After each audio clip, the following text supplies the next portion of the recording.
un tipo de lenguaje, una manera de pensar al lector. Entonces, sí, la verdad es que yo creería que lo que más practico en esos cuentos es poner en problemas al lector, básicamente, ¿sí? Como si fuera, digámoslo así, una venganza, ¿sí? Por todo lo que me ha pasado tratando de organizar esto, algo así.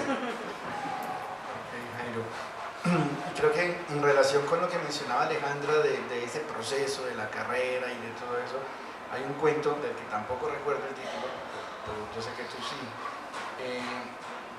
Está un escritor, bueno, y lo traigo a colación porque quiero hacerte una pregunta en particular sobre ese cuento. Está un escritor que cuando estaba en el colegio fue el que influyó en un compañero para acercarlo a la literatura. Y digamos que él siguió con su proceso, pero digamos que ya está en la edad adulta, ya no escribe, o le cuesta trabajo escribir, está rodeado de prostitutas, está rodeado de viejitos con los que juega parqués, es lo que juegan, ¿cierto? No, dominó. Es dominó lo que juegan. Y llega a visitarlo el amigo sobre el que él influyó, pero no haga spoiler, porque si no, no, eso no es spoiler. Eso no es spoiler. No, ahí apenas está el inicio. Claro, eso está en el inicio. Ahí llega a visitarlo, está en la primera página. Entonces llega a visitarlo el amigo que es al que él influyó, ya es un escritor súper reconocido y todo eso, no sé cuánto. Digamos que se ve esa tensión ahí. Pero ahí hay una pregunta, hay una frase que me deja pensando mucho y dice, el uno le dice al otro que si se acuerda que en algún momento le dijo que la literatura es el principal enemigo del tiempo, ¿ya? Y porque ella entra a instaurar su propia temporalidad y que la vida se convierte prácticamente en esa nueva temporalidad o ese nuevo ordenamiento del tiempo instaurado por la literatura.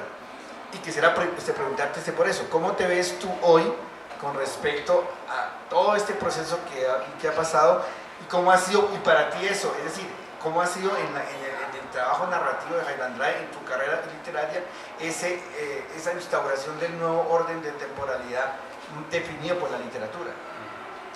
Claro, sí, ese cuento se llama La chaqueta del piel roja, ¿no? Y tiene, digamos, si uno lo quiere ver así, algunos elementos biográficos, en tanto que yo arranqué, por ejemplo, ese cuento sí de alguien, de la imagen de un amigo, ¿sí? De la imagen de un amigo. Y luego se convirtió eso en una especie de pataleo acerca de lo que significa la literatura para uno, ¿sí? Pero es que ese para uno en realidad es no solo el que escribe, sino el que lee, porque de todas maneras el contagio se produce de forma inmediata, ¿no? El lector más o menos consigue habitar ese universo de ficción si las cosas marchan bien, no sé, en unos dos o tres párrafos, digamos. Esa es por lo menos la idea de un buen cuento. Y yo creo que esas búsquedas sobre cómo desdoblar lo que aparentemente es una unidad o que discurre de una sola forma ha sido pues como una de las grandes inquietudes que siempre he tenido y que creo que solo se puede lograr bien con la literatura, porque la literatura no necesita, digamos, del doble artificio que por ejemplo sí requiere el cine, ¿cierto? O que requiere, digamos, todo lo que ya es el teatro, por ejemplo, o todo lo que ya, digamos, emplea, que todo aquello que emplea lo material, ¿sí? El movimiento material para producir una ilusión, digámoslo así. Lo interesante de la literatura es que es completamente abstracta, ¿sí? El lenguaje es apenas, o sea, la página, que es si acaso lo único material que hay ahí, en realidad lo que hace es como contener esa suerte de disparadores que hacen que el lector empiece a desdoblarse, si así lo permite la misma ficción, o a entrar por lo menos en la ficción. díganme si el libro no es una especie de vehículo por excelencia, ¿no? Uno viaja en el espacio y en el tiempo a la vez gracias a una historia, a un texto bien armado, ¿sí? Entonces, para mí el lenguaje mismo es ya una suerte de abstracción, pero a la vez como de verdad, ¿sí? Como, no de verdad en el sentido, digamos, filosófico de la palabra, ¿sí?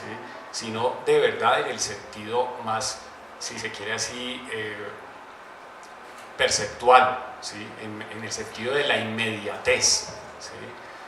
Es decir, uno sabe cuando está hilando una historia que está haciendo un simulacro, pero la mayoría de las veces yo lo que capto mientras se produce la historia es que eso no es el simulacro es de dónde viene, ¿sí? O que eso que se está gestando allí es más verdadero que aquello que se supone que lo es, o más real, ¿sí?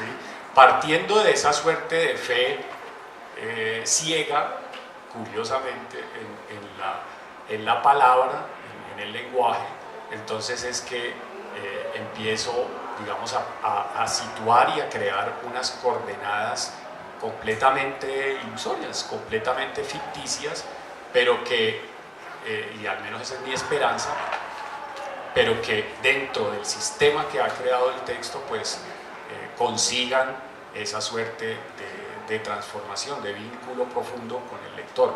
Para mí eso es la literatura, digamos, para mí eso es la literatura, independiente de si es, como decía al principio, una historia realista o muy fantástica o fantasiosa, ¿sí? Por ejemplo, en ese sentido yo no creo que estas historias sean fantásticas o del género fantástico, ¿sí? No, porque la mayoría de las historias que están ahí yo creo que son más una suerte de rodeo o de salida de un entorno racional, esquematizado, parametrado, instruido incluso, ¿sí? Que permite ver el artificio de esa realidad, ¿sí? Cuando tú hablabas del personaje del personaje que descubre que la novia o la exnovia está saliendo con Hitler, en realidad eso es toda una, digamos, una alegoría, ¿no? Es más bien una alegoría, ¿cierto? Y cuando este personaje, como lo mencionaste ahorita, habla del tiempo como si fueran varias instancias, es porque en últimas él vive en el recuerdo, digamos, en lo que rememora, y esas memorias o ese mundo anterior choca con el actual. Entonces, sin ninguna duda, es algo pues, cotidiano en últimas, sustancialmente, digamos, empírico, ¿sí? Y solo un comentario pequeñito, claro, y de hecho esa es una de las cosas que uno más celebra en los cuentos, y es que en los cuentos, después de que a ti te han puesto todas las piezas, el autor se asegura, como dices tú, de explicar el mecanismo, o de que el mecanismo se entienda, que se sepa, por ejemplo, en algunos casos, que es una astucia de la mente, o que es una alucinación, o que es esto, o que son dos planos que se juntan y se entiende por qué, y tal vez por lo que mencionas.